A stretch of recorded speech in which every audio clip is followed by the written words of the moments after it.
The Wuthering Waves version 3.2 livestream has concluded, and in this video I'm going to tell you all of the noteworthy information that was told. Starting with the new Resonator Sigrika.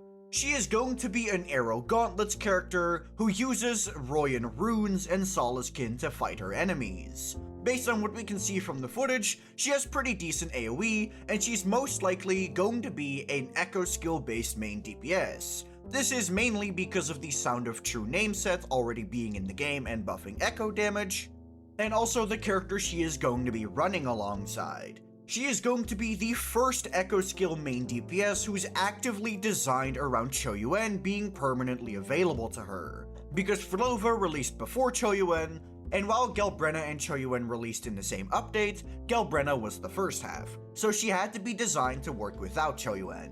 Sigrika is thus going to be the first Echo skill main DPS, where Choyuan is expected to be in her team.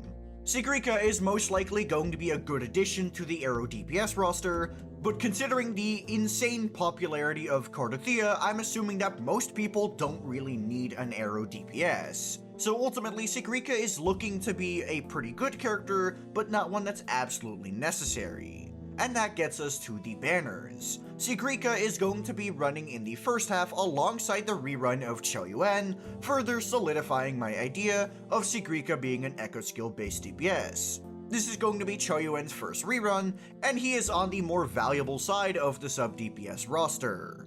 Obviously he's no Lene, but being best in slot with Flova and Sigrika, while also being strong with Gelbrenna, means he has quite a couple of teams he can be good in.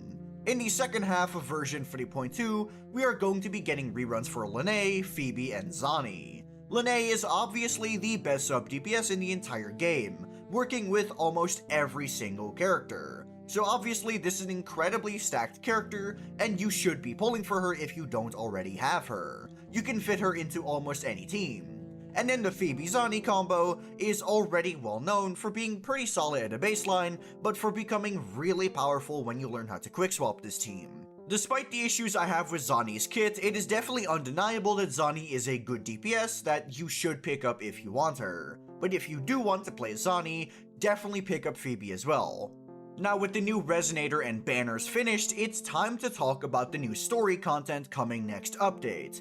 First off, we are going to be getting a new main story quest. It's going to center around Sigrika, as well as the spies within the new solar ceremony that the Grand Architect was talking about. Based on the version trailer, Sigrika is also going to be having an arc centered around her self-confidence and her worth as a successor of the Heliotic Six. So if you like Sigrika, this is definitely a quest to look out for. In the version trailer, we were also able to see two new characters who are going to appear in the story, one of which being a pink-haired girl who we do not know the name of, and the second one being a Miko called Hiyuki. My theory is that the pink-haired girl is Denia, who was mentioned in Luke's quest, but it is not officially revealed yet. During the second half of the update, we are also going to get an afterstory seemingly centered around Lucilla and Hiyuki. So if you're interested in those two characters, definitely pay attention to that quest as well. Next up, it's time to talk about the events. The main event of this update is going to be a rhythm game event that is going to have us play a rhythm game with some of the in-game soundtrack, with an example being used during the livestream being With Glory I Shall Fall. We can seemingly also select a companion that is going to give us certain buffs, which reminds me of how some people have described Project Sekai to me. So if you like that game or just rhythm games in general, definitely check out this event. This event is also going to feature a collaboration between Wuthering Waves and Muse Dash, with this collaboration featuring beat maps from 3 of the series' iconic soundtracks. The next event to talk about is going to be called Lahai Roy Blocks. Very interesting name, I know. But the best way I can describe this event is, what if Tetris didn't have time pressure? It's basically the same mechanic where you want to completely fill up a row of blocks, but instead of having blocks falling down and you have to quickly decide where they go, you have all the freedom in the world to just sit there and think. Additionally, instead of being forced to use a certain type of block, you get 4 blocks and you can put them in any order that you want. So ultimately, it's going to be a much less hard version of Tetris. It's not my style, but hey, it is meant to be a more leisurely event, so If you're into that, sure, go ahead. The next event, I'm not even gonna try to say the name because it's too long and I can't be bothered. The idea seems to just be walking back and forth trying to grab as many items as you can as they fall down from the sky. And this just seems incredibly simple. You have to reach a certain amount of score to get all of the rewards, which you have to do by picking up as many items as possible, and honestly I really can't say too much about this event, other than at least the pixel art chibis look cute. The next event to talk about is going to be called Knights of the Wild, which, if you remember Banners Never Fall from Septimont, it's basically just going to be that, but in Lahai Roi. The map will be divided into different sectors where you have to defeat different groups of enemies to level up, and then when your level is high enough, you'll be able to defeat the boss of that sector to completely beat the sector. Or if you want to, you can just brute force the boss immediately, which allows you to defeat the entire sector in one go without having to deal with all the small monster camps. The next event is going to be a permanent one, and it's called Whispers Between Stars. It's essentially going to function very similarly to the anecdotes that we have in Genshin Impact, which, if you don't play that game, it's essentially just small anecdotes and little moments to bond a little more with the characters that we are pulling for, because we don't really get to see them much outside of the main story. Lahai Roi has definitely been improving upon this aspect, especially with Mornia because she will not stop DMing me. But it's always appreciated for us to really get a new way to learn about our characters more. And I hope that Kuro Games also adds more anecdotes for older characters like Jinshi or GN. We are also going to be receiving a soft rework of Doubled Pawn Matrix, which is now going under the name of End State Matrix. Outside of an overhaul of the UI and a new chest mimic enemy, it's not going to be very different from the current Doubled Pawn Matrix. While we did not get a detailed look at the changes to the rewards, they did tell us that Doubled Pawn Matrix's refreshes are going to be a little different. Rather than resetting every single update, instead it's going to reset every 3 updates with additional challenges being unlocked every single time there is a new update. So functionally it's going to be the same, just under a different coat of paint. We are also getting a new hologram, this time being for Hyvatia, so for all of the hologram enjoyers out there, have fun with that.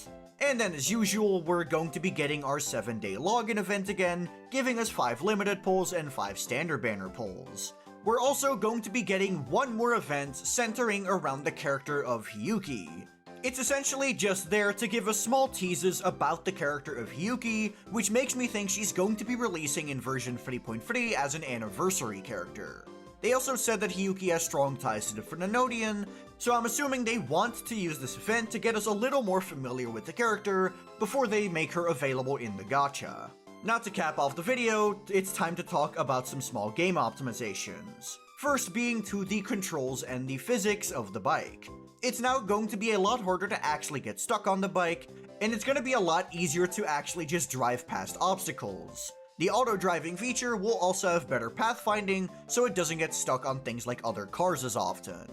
Additionally, we're going to be getting some optimization to the auto-lock and auto-discard feature, now letting us edit the settings for each individual set, rather than having to make specific plans for all of them. You will also be able to automatically create plans for every single set, based on the recommended stats that Kuro Games themselves make for each set, which while it is right most of the time, sometimes they can be pretty wrong about their own character building. Another optimization is going to be coming to character trials, where if you have already beaten a character trial in the past, and they rerun again, the trial will automatically be completed for you, so you don't have to do a trial multiple times just to get the rewards again.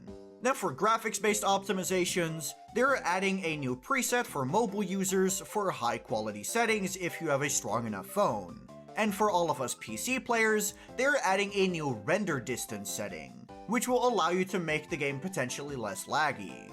They're also adding more useless cosmetic stuff that no one actually asked for that's going to tank the performance in new areas. Or maybe they actually learned how to optimize their game. We'll find out when the update comes out. And then finally, to finish off the livestream, they showed off some prototypes for some new merchandise, one of which being a Shorekeeper Nendoroid, and then there's going to be 2 figures for Cardathea. One featuring both Cardathea and Fleur-de-Lis, and the other one only featuring Cardathea.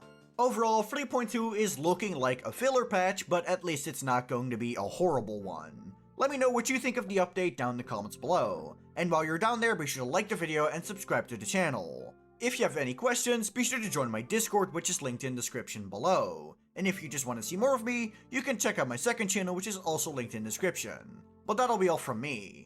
Peace.